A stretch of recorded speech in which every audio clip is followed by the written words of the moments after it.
പെട്ടെന്ന് പണവും പ്രശസ്തിയും വാർത്താ തലക്കെട്ടുകളിലൊക്കെ നിറഞ്ഞുമൊക്കെ നിൽക്കുമ്പോൾ വഴിതെറ്റി പോകുന്ന ഒരുപാട് ക്രിക്കറ്റ് താരങ്ങളെ നമ്മൾ കണ്ടിട്ടുണ്ട്. പൃഥ്വി ഷാ അതിനൊരു ഉദാഹരണമായിരുന്നു. അടുത്ത സച്ചിൻ എന്നൊക്കെ പറഞ്ഞ് എല്ലാവരും ലേബൽ ചെയ്ത താരമാണ്. പിന്നീട് താരത്തിന് എന്താണ് സംഭവിച്ചെന്നുള്ളത് എല്ലാവരും കണ്ടതുമാണ്.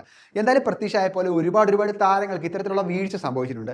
അങ്ങനെ വീഴ്ച സംഭവിക്കേണ്ട ഒരു താരം, ആ താരം എങ്ങനെയാണ് കരിയറിൽ തിരിച്ചു വന്നത്, ആ താരത്തെ ആരാണ് സഹായിച്ചത്? എന്തായാലും യുവരാജ് സിംഗിന്റെ പിതാവ് യോഗരാജ് സിംഗ് ഈ വിഷയവുമായി ബന്ധപ്പെട്ട് ചില അഭിപ്രായങ്ങൾ പറഞ്ഞിരിക്കുകയാണ്. അദ്ദേഹം പറയുന്നത് അഭിഷേക് ശർമ്മയെക്കുറിച്ചാണ്. പറഞ്ഞ വാക്കുകൾ ഇങ്ങനെയാണ്: അഭിഷേക് ശർമ്മ ഞങ്ങൾ ചെറുപ്പകാലം മുതൽ ശ്രദ്ധിക്കുമായിരുന്നു. യുവരാജിന് അവൻ്റെ പെർഫോമൻസും അവൻ്റെ പ്രകടനവും ഒക്കെ വലിയ രീതിയിൽ ഇഷ്ടമായിരുന്നു. ചെറുപ്പകാലം തൊട്ട് തന്നെ ഈ പയ്യനെ ഭാവിയിൽ ഇന്ത്യൻ വാഗ്ദാനമായിട്ട് തന്നെ യുവരാജ് കാണുമായിരുന്നു.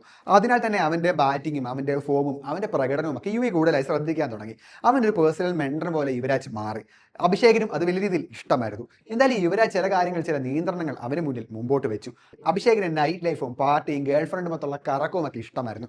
യുവരാജ് ആകട്ടെ വളരെ സ്ട്രിക്റ്റ് ആയിട്ട് അവനോട് ചില കാര്യങ്ങൾ പറഞ്ഞു. രാത്രിയിൽ ഇത്ര സമയത്ത് വീട്ടിൽ വരണം, ഇത്ര സമയത്ത് ഫോൺ ഉപയോഗിക്കുന്നത് നിർത്തണം, ഇത്ര സമയത്ത് എഴുന്നേക്കണം. അങ്ങനെ ചില നിയന്ത്രണങ്ങൾ അവൻ്റെ ലൈഫിൽ കൊണ്ടുവരാൻ തുടങ്ങി. ഈ അഭിഷേകിൻ്റെ പിതാവിന് കാര്യങ്ങൾ കൈവിട്ട് പോയി തുടങ്ങും എന്ന് തോന്നിയ സമയത്താണ് യുവരാജ് ആ രീതിയിലുള്ള ഒരു മെൻറ്റർഷിപ്പ് ഏറ്റെടുക്കുന്നത്. അതോടെ അഭിഷേക് ശർമ്മ സെറ്റായി. അവൻ ഇപ്പോൾ കാണുന്ന രീതിയിൽ മിടുക്കനായി. എന്തായാലും യുവരാജ് അവൻ്റെ കരിയറിൽ വലിയ രീതിയിലുള്ള സ്വാധീനമാണ് ചെലുത്തിയിരിക്കുന്നത്. ഇതാണ് യുവരാജിന്റെ പിതാവ് പറഞ്ഞ വാക്കുകൾ. എന്തായാലും അഭിഷേക് ശർമ്മ 2024 സീസണോടെയാണ് വാർത്താ തലക്കെട്ടുകൾ ഇടം നേടുന്നത്. പിന്നീട് അവൻ ഇന്ത്യൻ ടീമിൽ കളിച്ചു. ഈ സീസണിൽ താരം മികച്ച പ്രകടനമാണ് കാഴ്ചവെക്കുന്നത്.